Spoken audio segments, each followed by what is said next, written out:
Hi students, good morning to all. Today we are going to discuss the next concept called using first order logics. So already we completed the discussion about first order logics. So those logics, how we are going to discuss means how we are using those logics. So in the concept called using first order logics. So what are the points here? In knowledge representation, a domain is just some part of the world about which we wish to express some knowledge. So, in the knowledge representation, domains are nothing but some part of the world.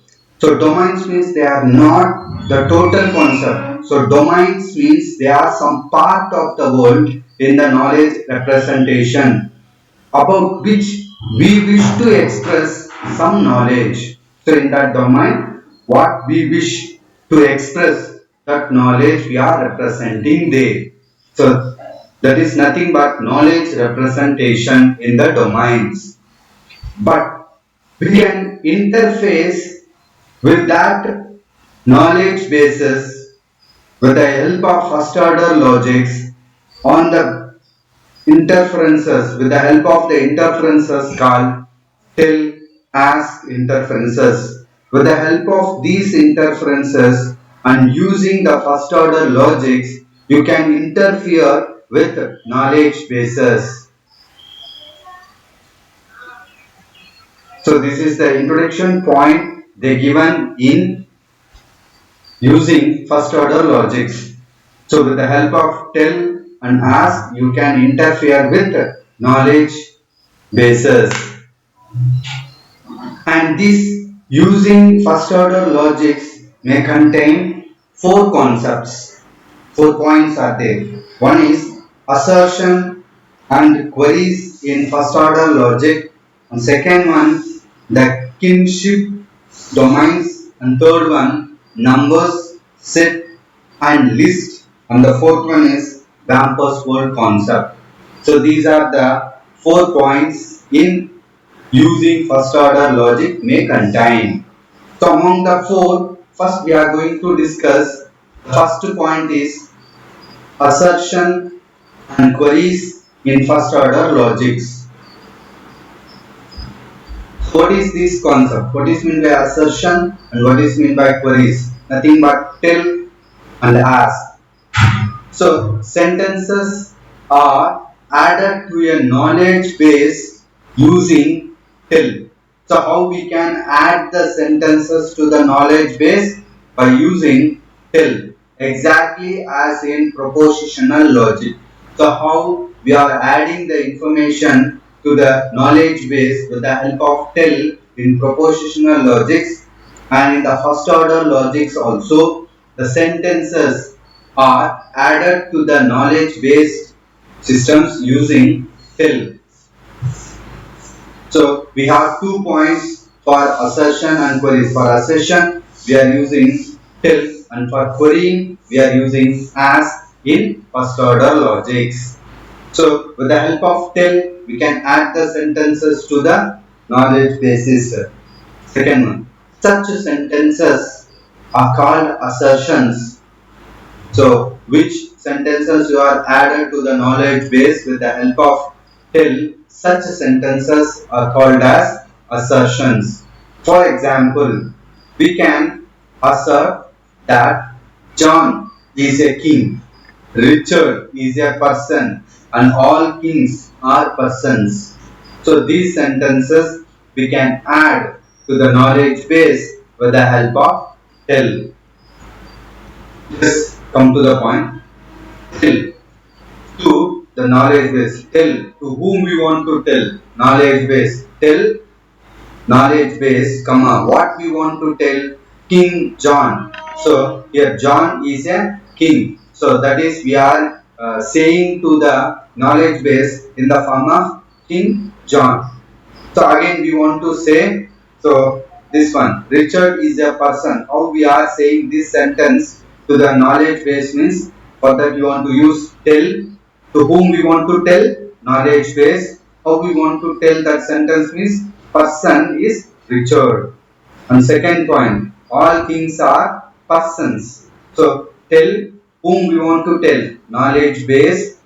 All for all x of kings implies persons. So in this manner we can form a sentence and we can add that sentence to the knowledge base with the using of tell. So this is the concept of assertions. This one for queries. Querying is done by using ask. So we can ask questions of the knowledge base using ask. So for adding the sentence, we want to use tell. For querying the knowledge base or ask any questions to the knowledge base, you are using ask. For example, ask knowledge base. What is that? King John. John is a king. That sentence you are asking King John. So for this question, the knowledge base returns true value. Yes, King John is a king. So it returns the answer is true. So questions asked with ask are called queries or goals. So always if you tell anything, for that the answer is return value is stored in the knowledge base. But if you ask anything, the return value is true. So such questions we are asking through using ask keyword, those things are called as queries or goals. Then we can ask quantified queries. So this is nothing but a simple query, but quantified queries means with the help of quantifiers, universal quantifier and there exists quantifier will be used. With the help of quantifiers, if you ask anything, if you can also ask such type of queries also, and how it is expressed as to whom you want to ask knowledge base, what type of query you want to ask quantifiers. So there exists x of persons of x. Yes, there exist persons in the knowledge base. So if you want to ask these types of questions, you can ask with the help of quantifiers also. So those ask concept will be called as quantified queries. So you can represent the quantified queries in this manner. Then the answer is true, but this is perhaps not as helpful as we would like. So this is not helpful. Then you can ask through variables also. How it is means like this: to know what value of x makes the sentence true.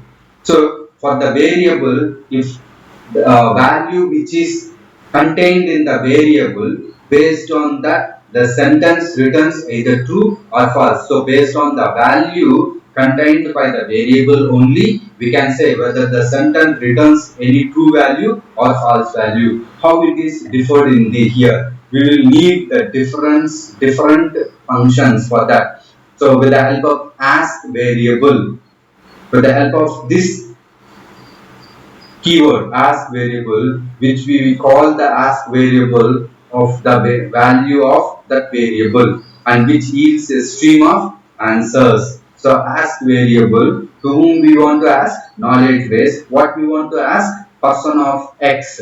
So x may contain different values. Based on that value, whether these function return either true or false. So with the help of variables also, we can ask the queries. In this case, there will be two answers. So x may be a John and x may be a Richard. So persons means in our general concept we have King John, King Richard. So persons, how many persons are there? Two persons. So where those two persons are stored in the variable x. So if you ask this ask variable expression, it returns the values are two answers. Either x may be John or x may be Richard. So such a answers is called as substitution or binding list. So these types of answers are called as substitution or binding list. So ask variables is usually reserved for knowledge bases constituting solely of on classes, because in such knowledge bases every way of making the query true will bind the variables to specific values. So always with the help of ask variables, if you ask anything from the knowledge bases, it always bind with the values to the variable. So in the ask variables, always the values are bind with variables. So this is the concept of tell and ask. Then the second point, the kinship domains. So what is this kinship domains?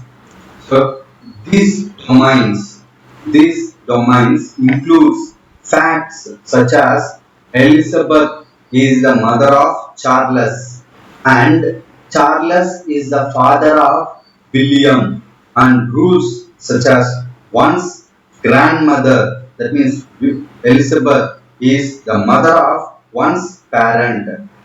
So to explaining these types of domains is nothing but kinship, that means relationship domains. So if you take this relationship, Elizabeth, so England Queen Elizabeth, she is nothing but mother of Charles, and Charles is nothing but the father of Williams. So Elizabeth became the grandmother of Williams. So one's grandmother is the mother of one's parent. So William's grandmother became the mother of one's parent. That means Charles' parents. Who is Charles' parents? Williams. Sorry, Elizabeth. Who is grandmother of Williams? Elizabeth. So one's grandmother is the mother of one's parent. So this is nothing but kinship domains. So kinship domains always represents relationships.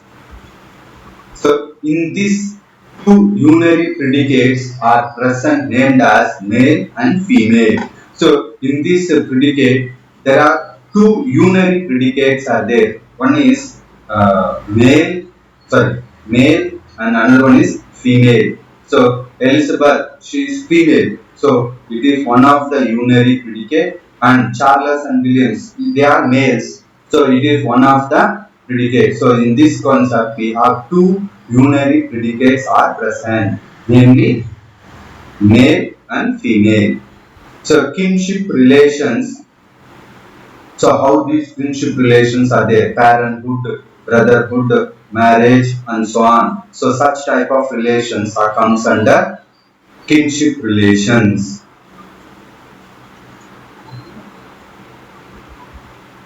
So binary predicates are there. Parents, how many persons are there? Two. Siblings, if you want to represent a sibling, two. Brother, two. Sister, child, daughter, son, house, wife, husband, grandmother, grandparent, grandchild, cousin, aunt, and uncle. All these types of predicates are comes under binary predicates, because to represent this one you must require two things. Then related functions are. So what are these kinship relations? The related functions are one's mother is one's female parent. If one's mother, she became one's female parent. So if mother means she compulsory a parent of a son or a daughter. So one's mother is one's female parent. Then the next one, so the example for this is nothing but for all m, c, that means mother is equal to m, that equivalents to female and parent of mother, c. Here c means nothing but child and m means nothing but parent. So this sentence we are representing in the form of like this format.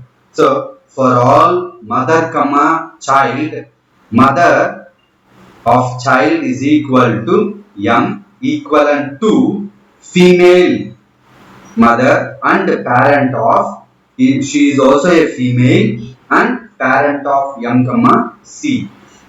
So this sentence we can represent in this format, nothing but one's mother, always she is a female parent of that child. So that is the relation function exists here. Then the second one, one's husband is one's male spouse. So how we are representing this? So for all W means here we are representing as wife, comma husband. So husband comma wife implies, so husband is always a male of H and is a spouse of a wife. Husband comma wife. So this sentence we can represent in this format. So one's husband is always one's male spouse. Then male and female are disjoint categories. So both are not same. Male and female are disjoint categories. Always they are not equal. So for all x of male equivalent to not, that means negation of female. So they are not equivalent to these things. So always they are both are disjoint concepts. To represent this one, we are using these relation functions. Then parent and child are inverse relations.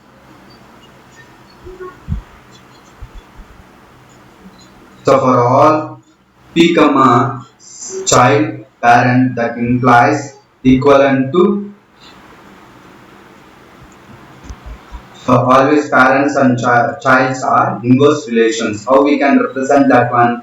For all parents comma childs, parent of P comma C equivalent to child of C comma P. So if parent of C is equivalent to child of C comma P. So always both are inverse relations. So we can represent here parent of P comma C is equivalent to child of C comma P. So always parent and child are inverse relations. So if this is that one means that is also this one. So he is the parent of that child means, and he is the child of this parent, like that. Then the next one, a grandparent is a parent of one's parent. That means a grandparent is a parent of one's parent. That means our grandparents are parents of our father or mother. So that is the representation of here. So for all grandparent comma child, grandparent of G comma C equivalent to there exists P parent, parent of G comma P and parent of parent comma child.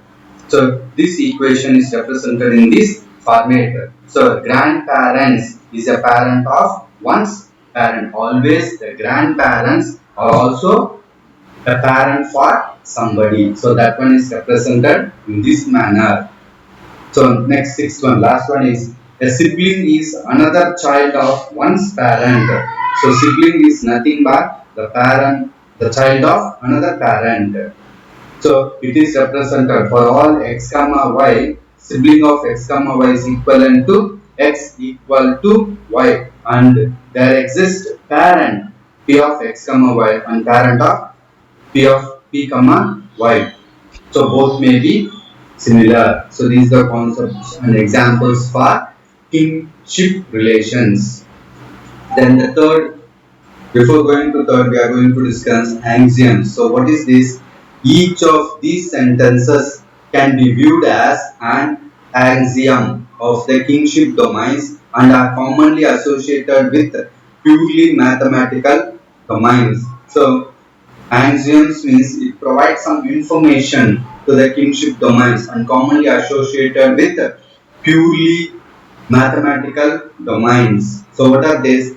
They provide the basic factual information from which useful conclusions can be derived. So with the help of axioms, so each of the sentence can be viewed as an axiom. That means each sentence we want to view in the form of axioms. Why? Because means this provides the basic information.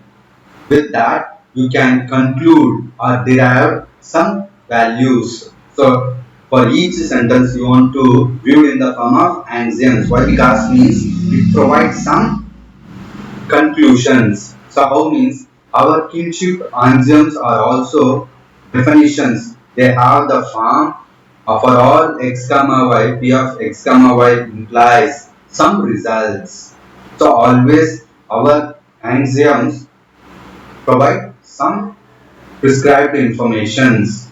So axioms define the mother function and the husband, male, parent, grandparent, sibling predicates in terms of other predicates. So we can use these types of things for all the concepts.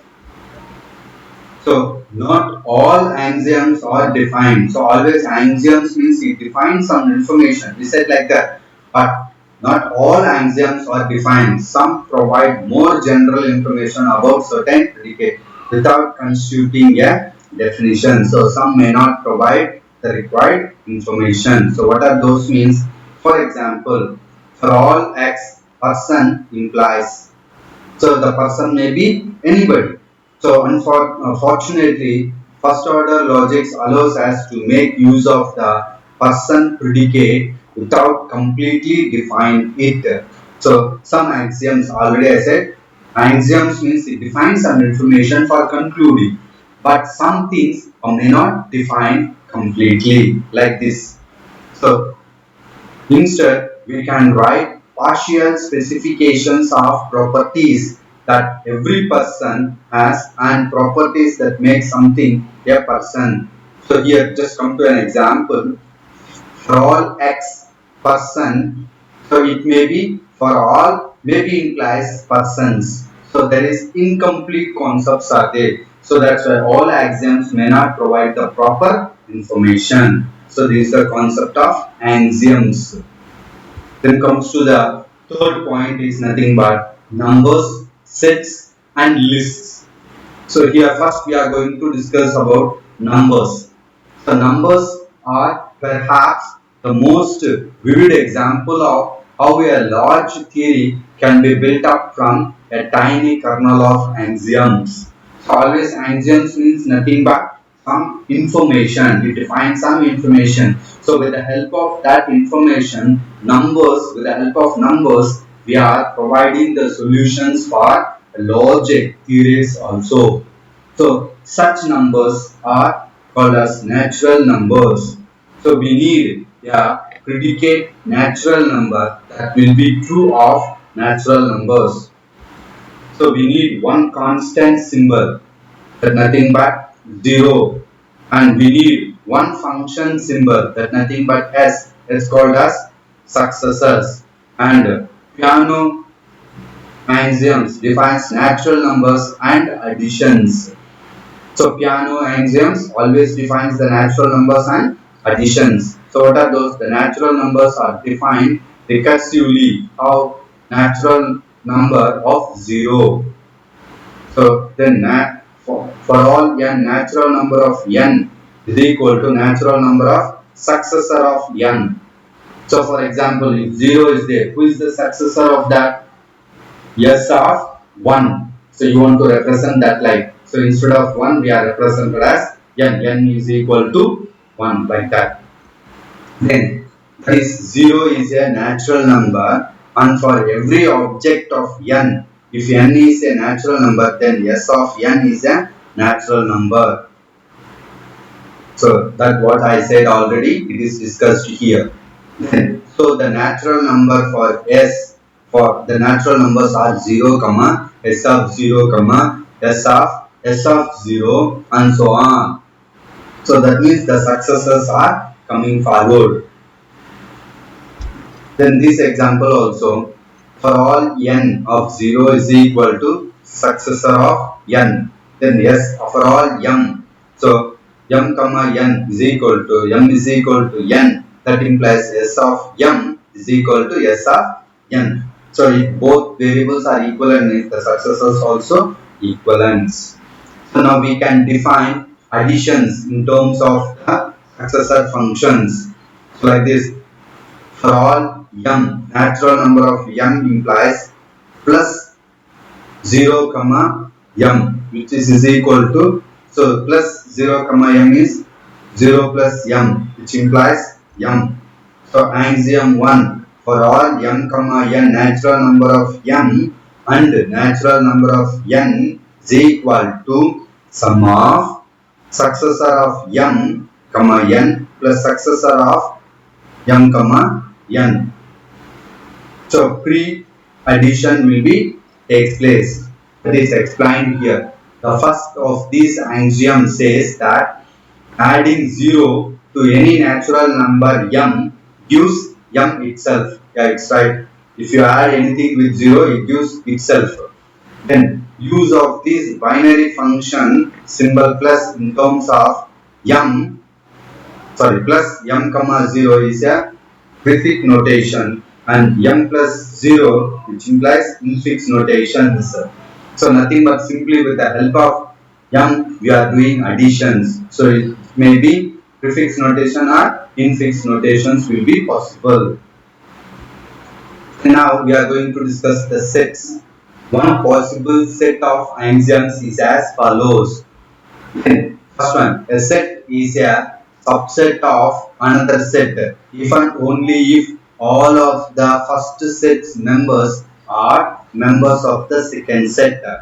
So it is represented in this form. So a set is a subset of another set means a set is a subset of another set means if and only if all the elements of the first set members are the elements of the second set. So then only we can say set is a subset of another set. So how we can represent that one in the following manner is for all S1 first set and S2 second set. So if these two sets are subsets means always S1 is the subset of S2 means for all X, that means X is a variable, X belongs to S1 implies the same X wants to belongs to S2. Then only we can say set is a subset of another set. So for the explanation of this one we can express in this format.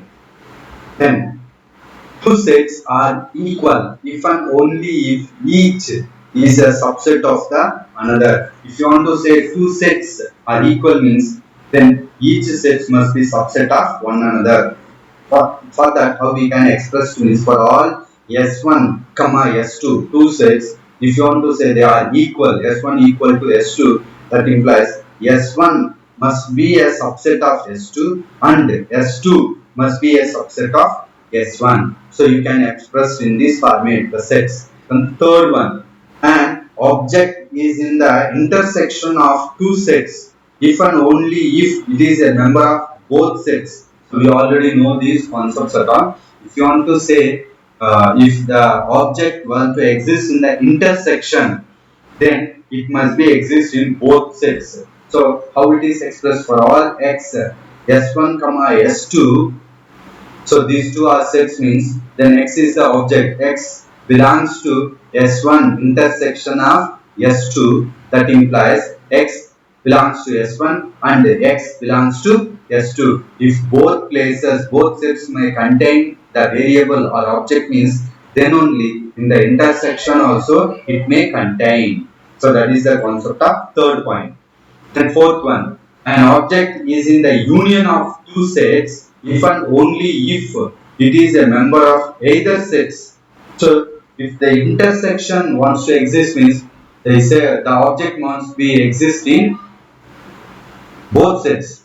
But if an object wants to exist in the union means within the two sets it may be exist in either one set or maybe in the other set. So it is expressed in the format for all X S1 comma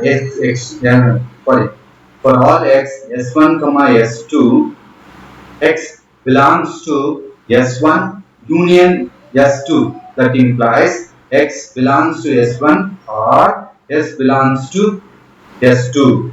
So if you want to place the intersection means the variable must be exist in both places.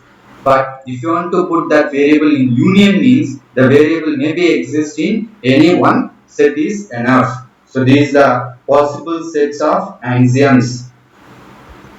Then third point please. So in the third one we want to discuss 3 points. One is number, is already completed, and second one sets, and third one is lists. So lists are similar to sets. The difference are that lists are ordered and the same elements can appear more than once in a list. So list is also maybe like in the form of sets, but what is the difference means it may be the lists are in ordered format and the same element may be exist once again also in the list. So this is the concept of third one, numbers, sets and list. Then the third one we are going to discuss is Wampus world. So already we discussed this Wampus world concept, how that concept is related to this first order logic and how we can use here. So to express that one, we want to discuss this point. Then the corresponding first order sentences stored in the knowledge base must include both the percept and the time at which it occurred.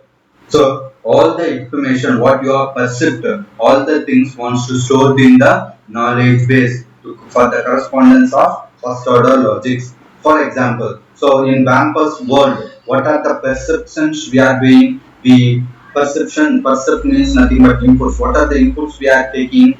Sniff, stench, smell, breeze, cool air, glittering, gold, none, etc. etc. All these binary predicates we are taking as perceptions, and the actions in the campus world can be represented by logical terms. So what are the actions we are performing in the campus world? Turn right, turn left, forward, shoot, grab, climb, all these actions we are performing.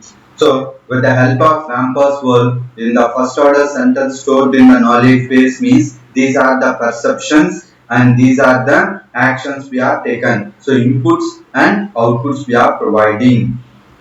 So some adjacencies also we can defining here. So adjacency of any two squares can be defined as, so in the Wampus zones we are adjusting the squares. So those adjacents we are defining here in the form of for all x comma y, that means a b of adjacents nothing but x comma y comma a comma b, which is equivalent to x is equal to a and y is equal to b minus 1 or y is equal to b plus 1, or y is equal to b and x is equal to a minus 1 or x is equal to a plus 1. So in this manner we can adjust the two squares in Wampus world concept. So this is the concept of Wampus world in using first order logic concept. So what are the points we need to remember in the concept of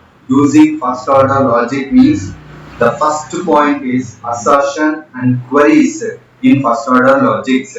Then the second one is kinship relationships, kinship domain relationships. Third one, numbers, sets and lists. And the fourth one is nothing but Wampus word example. So these are the points we need to remember in this concept. Thank you.